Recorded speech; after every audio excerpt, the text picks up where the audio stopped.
Assalamualaikum warahmatullahi wabarakatuh.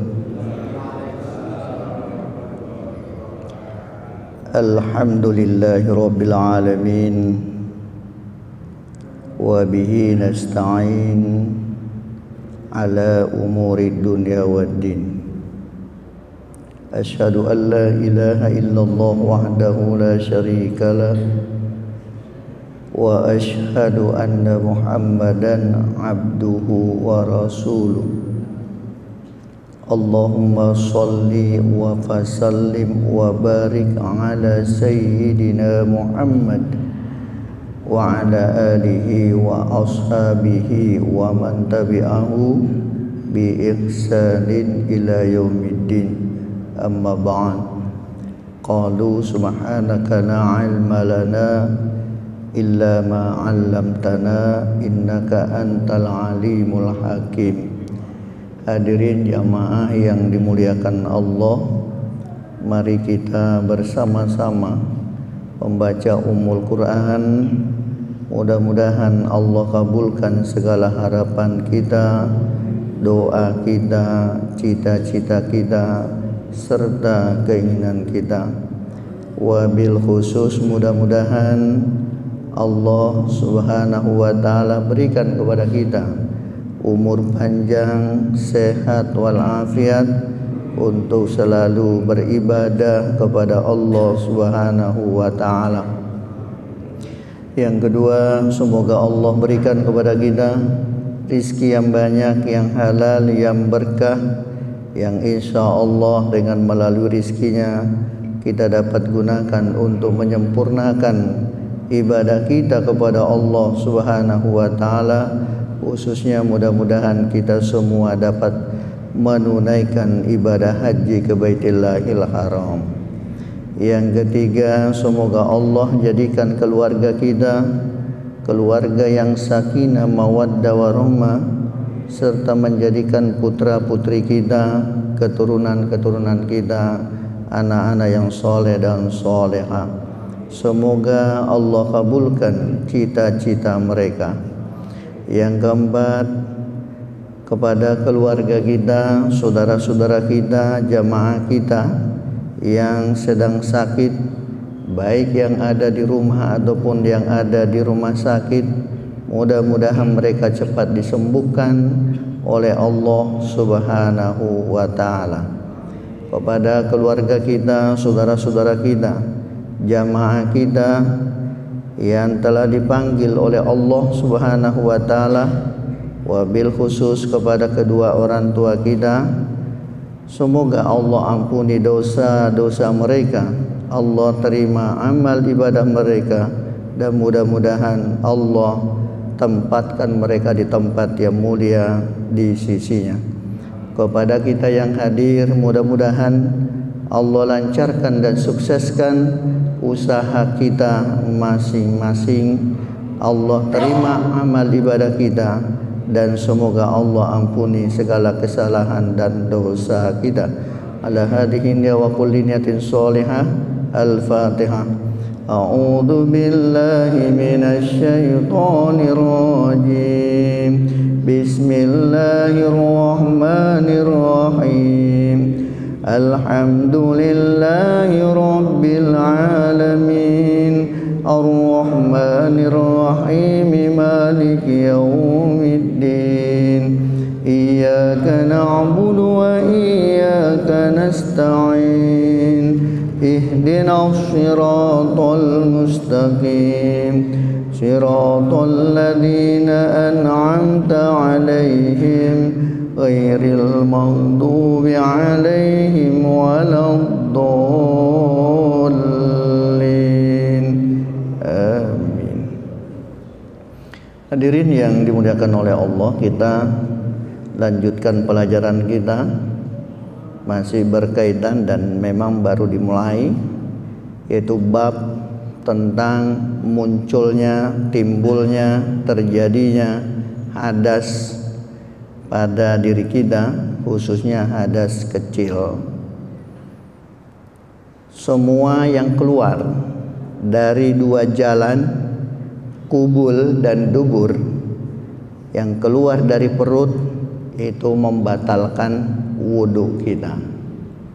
Jadi apa saja yang keluar, bahkan yang mungkin jarang terjadi, kalau keluar dari dubur kita, keluar dari kemaluan kita seperti ulat keluar dari dubur, batal wudu kita. Kemudian keluarnya angin melalui kemaluan kita, itu mungkin jarang terjadi, tapi tidak menutup kemungkinan akan terjadi pada orang tertentu. Itu membatalkan wudu kita. Wal hasadu, keluar batu dari kemaluan atau keluar batu dari dubur kita, itu membatalkan wudu kita. Wal istihadatu, dan keluar darah melalui dubur ataupun kemaluan, itu juga menyebabkan batalnya wudu kita.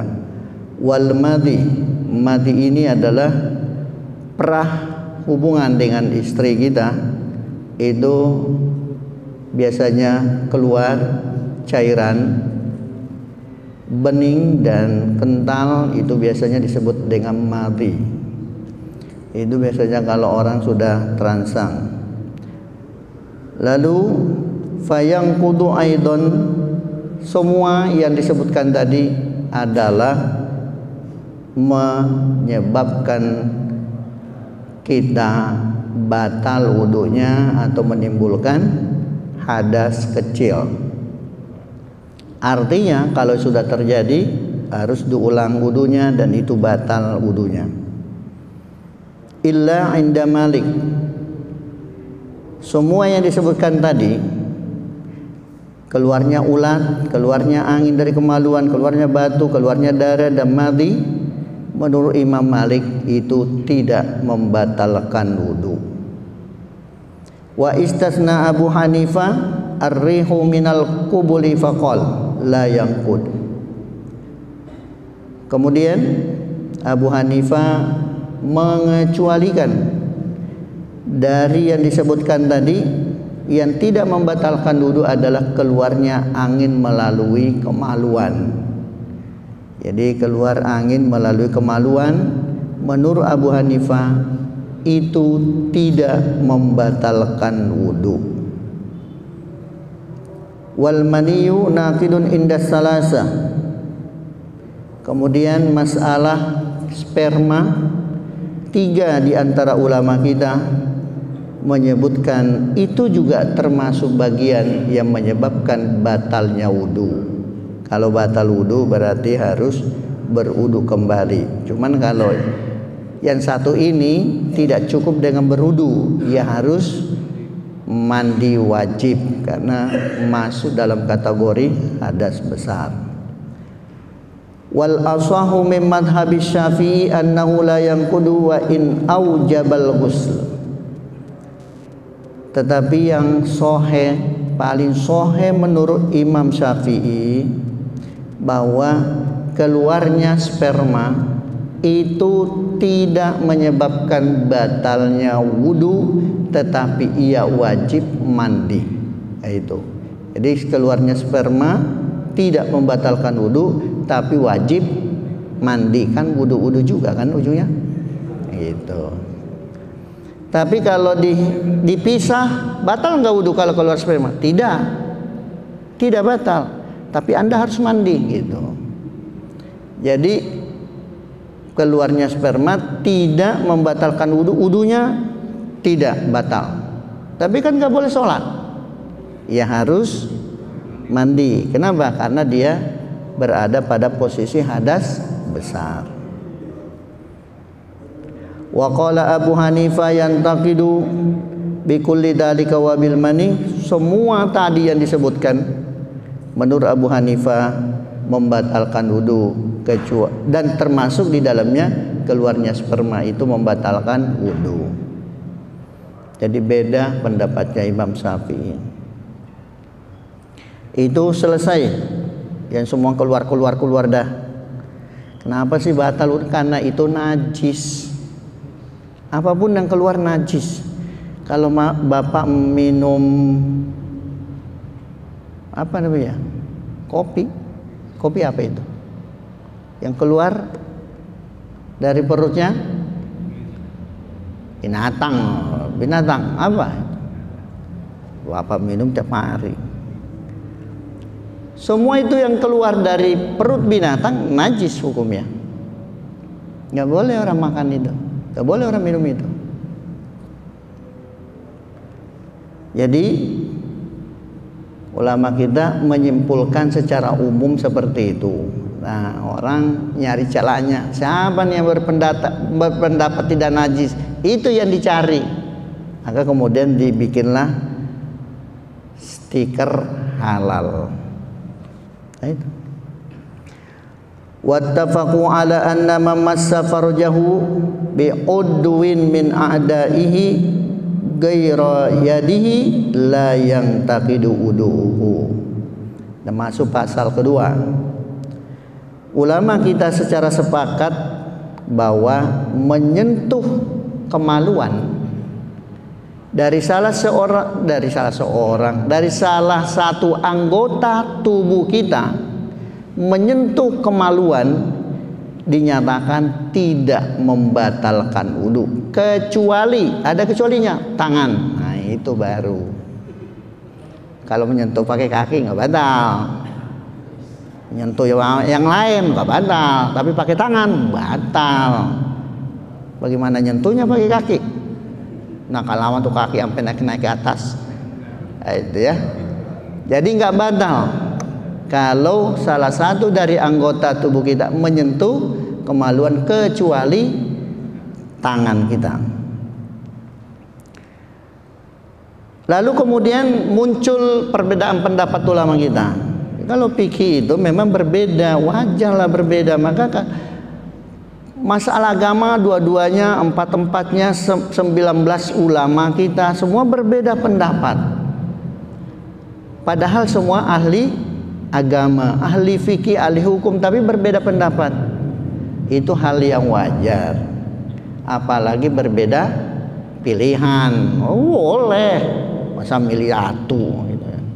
Jadi artinya berbeda dalam kehidupan itu boleh, karena kita memang diciptakan untuk berbeda. Coba kalau pikirannya satu, ini dunia kayak apa sebenarnya? Nggak ada perubahan apa-apa, udah pikirannya satu. Karena itu dibikinlah manusia itu berpikiran berbeda-beda agar menimbulkan kemajuan. Kalau binatang itu pikirannya sama satu, insting aja. Cara ayam dari dulu kalau berumah tangga ya begitu. Dari dulu sejak ayam diciptakan sampai sekarang sama, nggak pernah berubah. Karena hanya dikasih insting saja. Jadi kalau mau nelor, nyari tempat-tempat di nelor situ, kemudian netas, ya begitu dari dulu, nggak pernah berubah. Karena insting saja, tidak diberikan akal untuk berubah. Soalnya kalau ayam nanti bikin rumah, lah bapak di mana rumahnya? Berubah sama ayam. Karena itu nggak dikasih, binatang itu nggak dikasih otak, nggak dikasih akal, supaya tidak berebut dengan manusia. Apalagi nanti kalau mau dipotong dia kabur, enak mau motong gua, emang gua apanya lu gitu kan, dan ngelawan dah. Makanya nggak dikasih akal, tapi dikasih insting oleh Allah. Manusia bisa berkembang, kenapa? Karena dikasih akal oleh Allah, bukan karena ada otaknya, Pak, ada akalnya. Binatang juga punya otak. Kalau nggak ada otaknya kagak bakal hidup. Semua sama punya otak. Yang nggak dikasih adalah al-afidah, yaitu akal.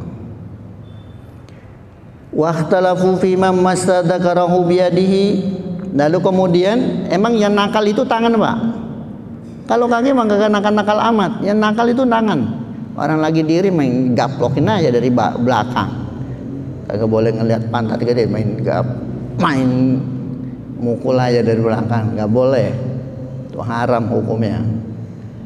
Jadi emang ini tangan nakal, makanya dikecualikan sampai pembatalan wudhu pun dari tangan kita. maka tangan itu harus dijaga.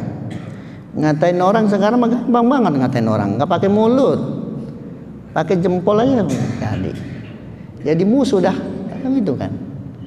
Ini tangan ini memang jahil banget. Karena itu harus dijaga panca indera, dijaga anggota tubuh itu. Jangan sampai jahil banget.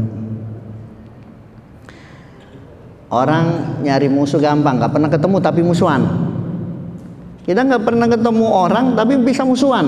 Gara-gara ini dia nih, yang ada di depan saya, gara-gara ini orang bisa musuhan. Nggak pernah ketemu tapi musuhan. Nggak kenal kita siapa, kita juga nggak kenal si dia siapa, tapi bisa berantem. Nah, itu hebat sekarang orang. Jadi tangan ini yang menjadi masalah. Kalau yang lainnya tidak menjadi masalah. Tanganlah yang kemudian menjadi perdebatan ulama kita. Waqtalafu fi man masadakarahu biyadi. Lalu kemudian ulama kita berbeda pendapat tentang tangan yang menyentuh kemaluan. Abu Hanifah menyebutkan la yang taqidu udu'uhu mutlaqan ala ayyi wajhin kana.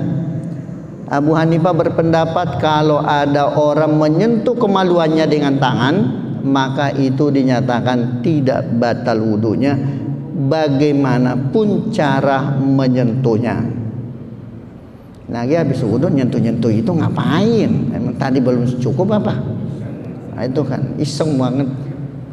Nah, itu. Soalnya kita dari kecil belajar fikihnya itu kalau menyentuh kemaluan salah satu di antara sekian banyak yang membatalkan wudu termasuk adalah menyentuh kemaluan. Itu yang kita pegang dari dulu.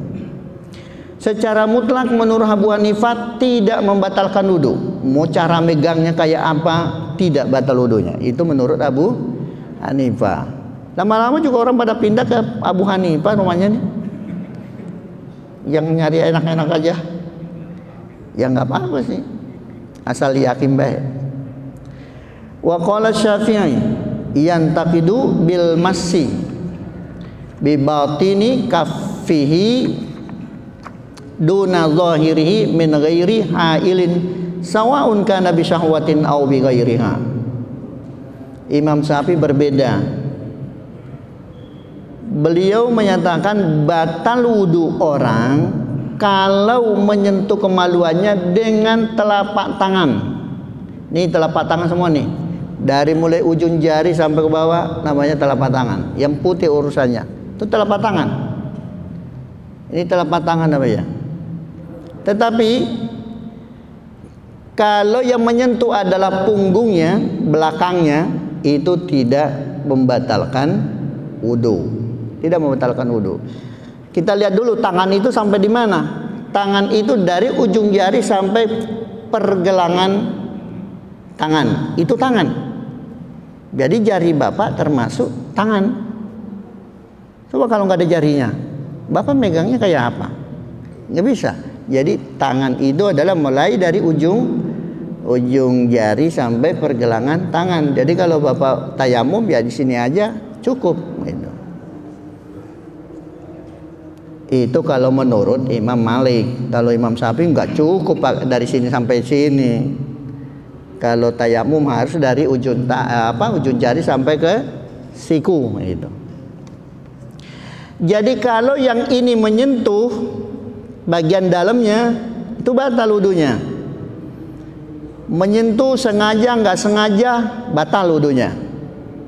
Hati-hati kalau berwudu kadang-kadang habis mandi nggak pakai telanjang dia wudu.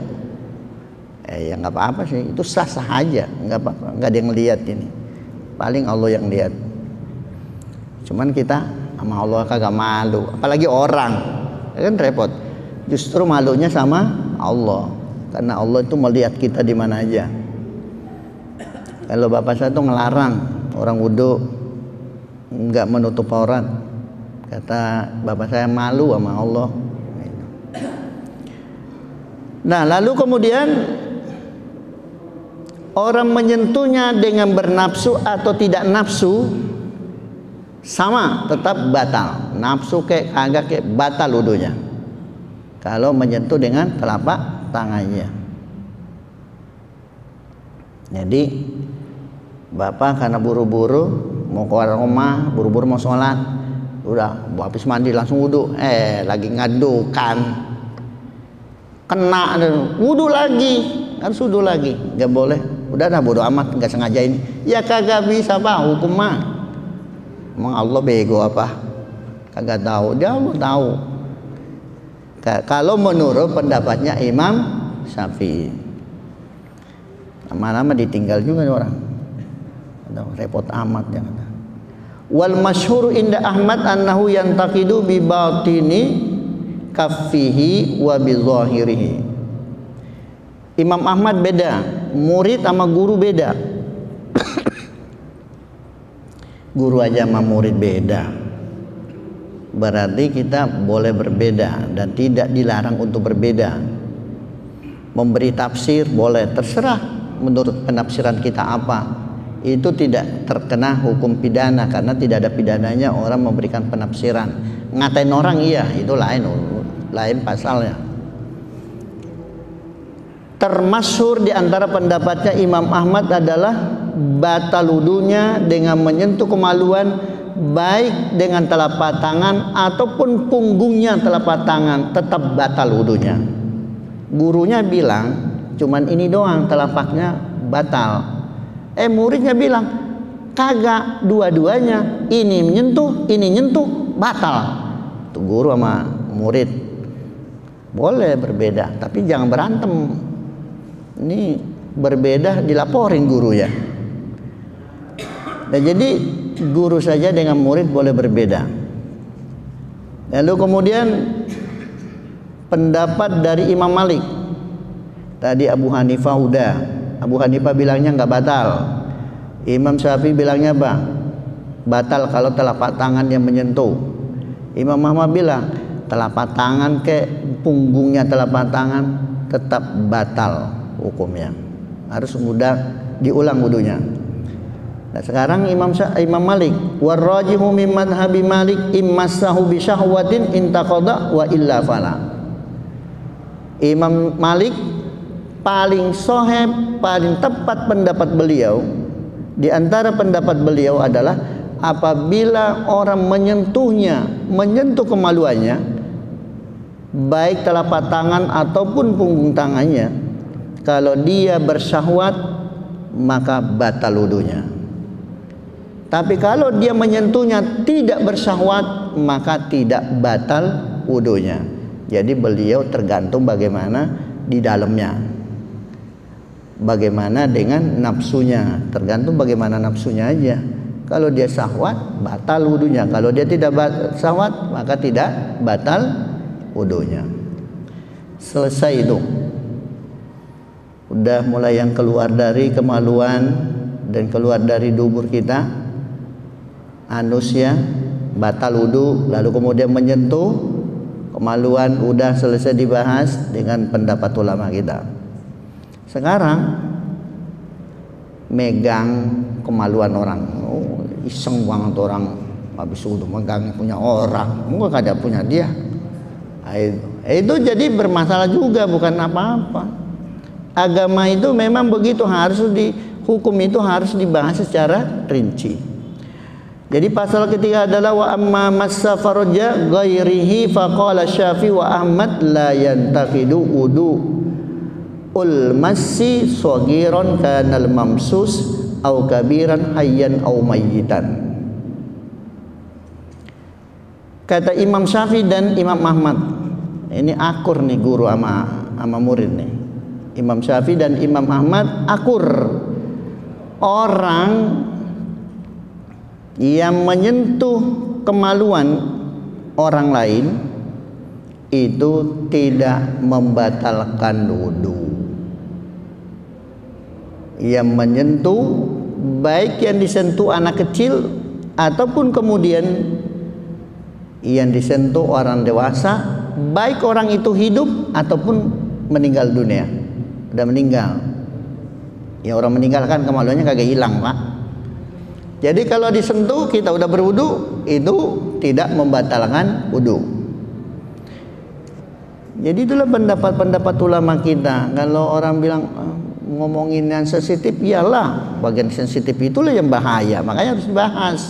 Maka di pelajaran SD itu ada rencana memberikan pelajaran seksologi. Kenapa? Dengan mengetahui anak bisa terhindar dari berbagai pelecehan seksual, gitu kan. Harus diajarin, bukan barang yang tabu. Karena berkaitan juga dengan masalah ibadah.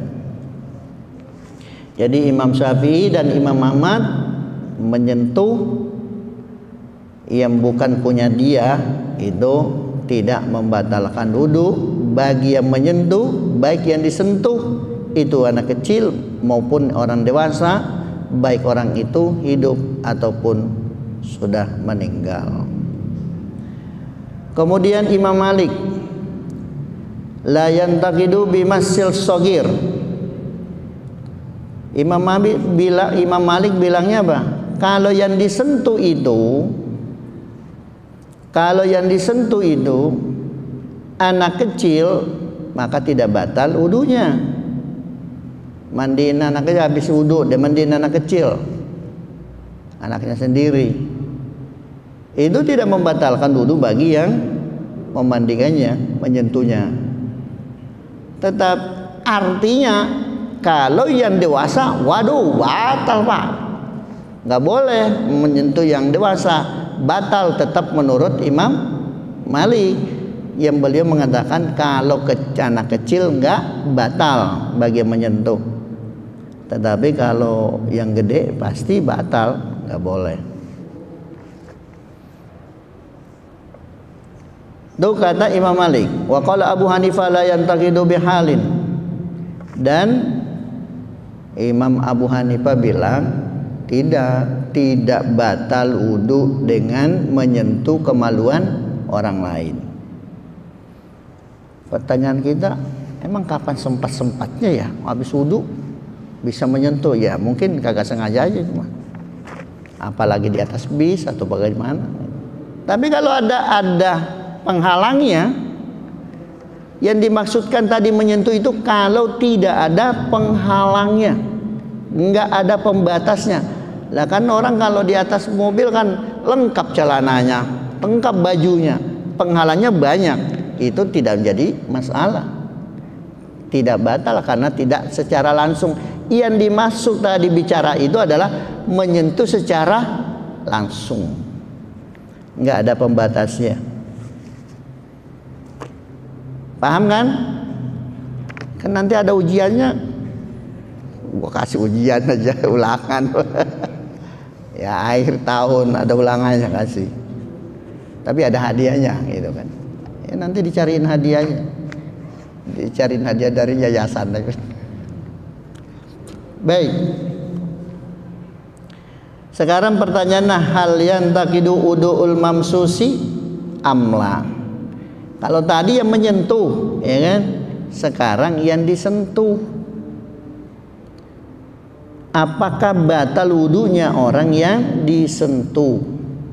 Kalau yang menyentuh tadi udah dibahas. Ada yang mengatakan batal, ada yang mengatakan tidak batal. Nah, itu. Sekarang apakah orang yang disentuh kemaluannya itu batal wudunya atau tidak?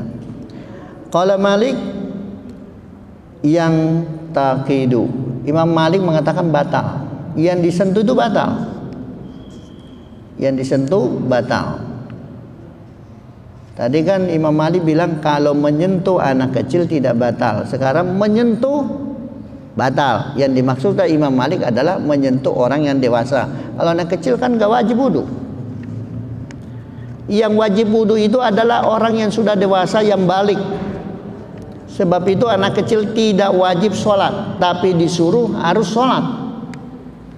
Mulai dari 7 tahun sudah harus disuruh sholat, belajar sholat. Tetapi belum wajib sholat. Kan wudu itu baru wajib kalau untuk sholat. Mau sholat fardu ataupun sholat sunnah, baru hukum wudu itu wajib hukumnya. Bapak mau baca Quran, enggak wajib wudu. Bapak mau ibadah yang lain, zikir nggak wajib wudu, karena wudu itu hanya wajib pada sholat saja. Jadi Imam Malik tadi kalau menyentuh, kalau yang disentuh itu batal wudunya, berarti yang dimaksudkan adalah yang sudah balik, orang yang sudah dewasa. Balik itu balaghah, artinya sudah sampai usia dewasa. Dan orang usia dewasa itu tidak sama umurnya, bisa lebih, ada yang mungkin udah 15 tahun baru dewasa, ada juga yang mungkin sudah 13 tahun sudah dewasa. Sebab itu dewasanya orang harus dilihat dari indikatornya. Apa indikatornya menunjukkan orang dewasa? Satu, kalau laki-laki itu sudah mimpi basah, kalau kata orang. Kalau sudah mimpi basah, itu berarti indikator menunjukkan bahwa sudah dewasa. Saat itu sudah wajib hukumnya untuk berwudu, dan itu sudah dewasa, nggak boleh disentuh kemaluannya. Kalau disentuh maka dia batal wudunya. Apalagi indikator orang dewasa itu sudah tumbuh bulu-bulu pada kemaluannya, itu menunjukkan dia sudah, indikator orang itu adalah dewasa. Indikatornya dilihat kan. Jadi tidak dilihat dari umurnya, karena banyak anak kecil karena pengaruh makanan, pengaruh lingkungan, pengaruh HP dan sebagainya cepat dewasa sekarang. Itu kemudian kelihatan dari kumisnya, muncul kumis yang mulai tumbuh tipis tuh, halus, itu berarti indikator bahwa dia dewasa. Saya belum dewasa Pak, udah kagak ada kumisnya, dicukur bulu tiap hari. Begitu tumbuh kasar banget. Nah itu indikator. Jadi harus memahami indikatornya. Kalau perempuan cuma satu indikatornya adalah dia haid. Itu yang terkenal indikator perempuan dewasa. Tapi minimal usia perempuan itu 9 tahun rata-rata itu sudah haid, sudah dewasa.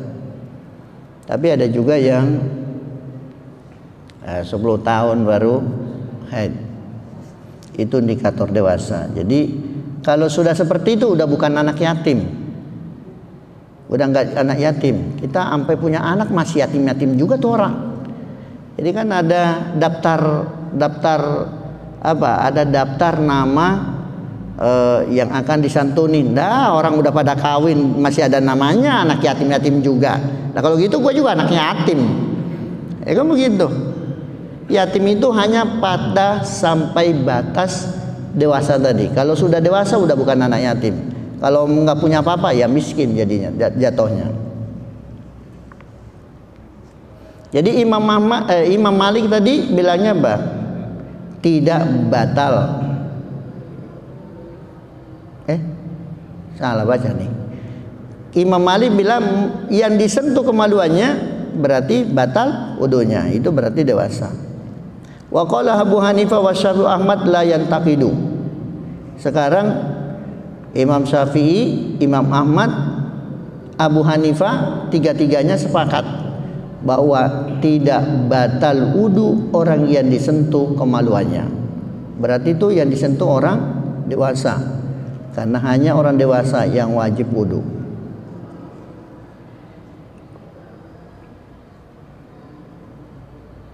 Jadi 3 mengatakan tidak batal, 1 mengatakan batal.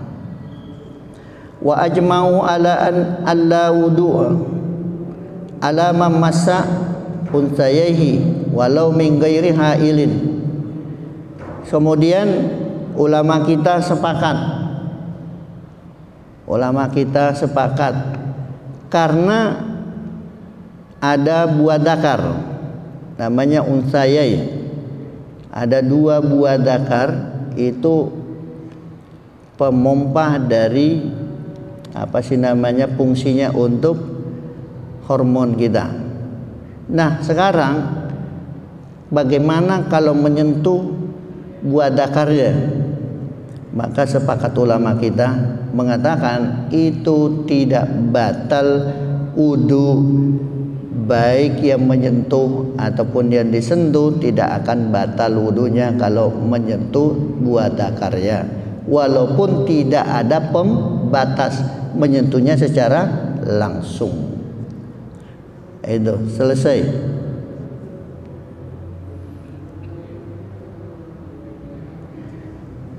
Lalu kemudian, jadi tadi menyentuh, yang disentuh, dan kemudian menyentuh dakar, buah dakar. Lalu kemudian sekarang apa? Menyentuh anak muda. Kan ada juga orang yang punya penyakit lain. Wattafaqat salasatu ala annahu la yajibul wudu mamassa minal amradi walau bisyahwatin. Tiga ulama kita sepakat tidak perlu dan tidak wajib berwudu. La yajibul wudu mamassal amrad. Orang tidak wajib wajib untuk mengulang wudunya kalau menyentuh anak muda, anak belia, walaupun dia bersyahwat kepadanya.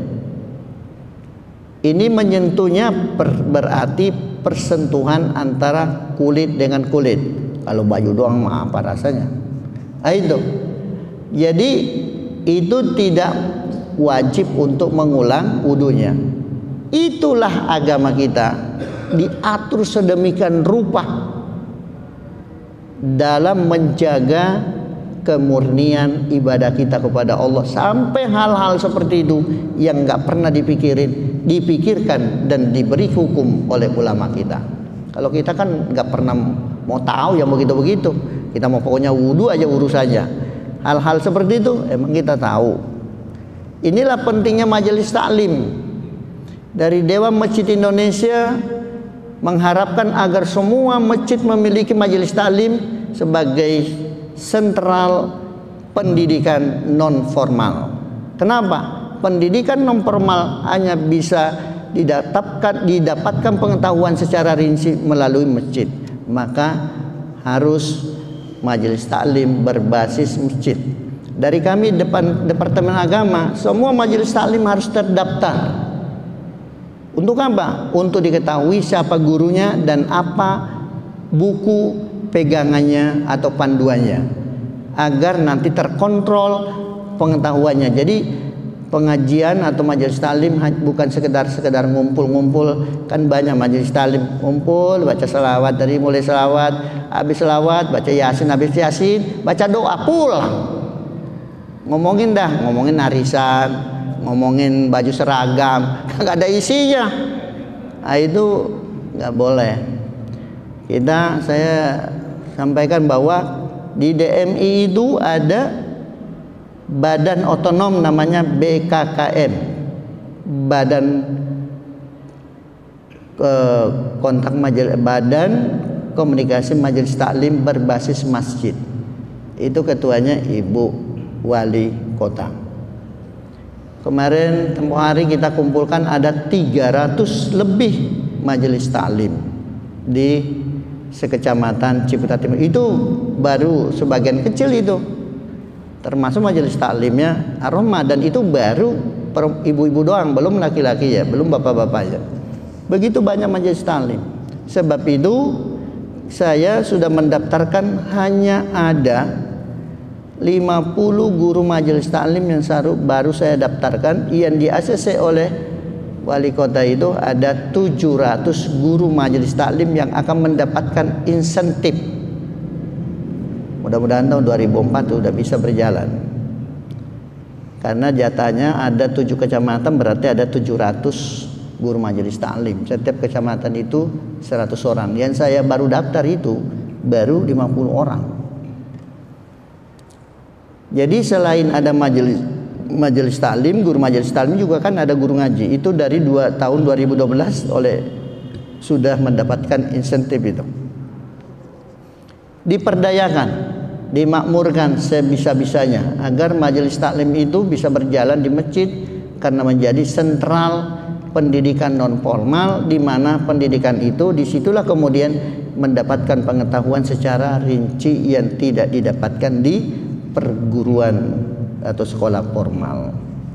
Itu makanya tidak aneh lah kalau kita membahas masalah sesuatu yang selama ini kita nggak dengar. Ya emang nggak pernah dengar. Kurikulum mana masukin yang begini, kagak ada kan. Kita kan di sekolah cuma ngajarin sesuai dengan kurikulum yang ada. Kalau sampai semuanya diajarin, waduh, ya kagak habis-habis itu pelajaran. Nah, jadi membantu agar pengetahuan agama umat Islam ini dapat bertambah banyak, maka majelis taklim harus ditumbuhkan dengan baik, yang khususnya berbasis masjid. Kemudian Imam Malik kalau menyentuh al-amrad wajib hukumnya berwudu kembali. Wajib hukumnya berwudu. Kalau kemudian menimbulkan syahwat. Lalu kemudian Imam Syafi'i juga punya pendapat. Salah satu pendapat Imam Syafi'i sama dengan pendapat gurunya, itu Imam Malik, bahwa wajib hukumnya berwudu kembali bagi mereka yang menyentuh tadi. Itu selesai pasalnya. Ini pasal sentuh menyentuh ini namanya. Itu karena berkaitan persoalan batal tidaknya wudu kita. Habis. Aduh. Ngomong itu enak. Makanya orang ngoceh, waduh luar biasa. Kagak ingat waktu. Terima kasih dan mohon maaf. Subhanakallahumma wa bihamdika asyhadu an la ilaha illa anta astaghfiruka wa atubu ilaik. Wassalamualaikum warahmatullahi wabarakatuh.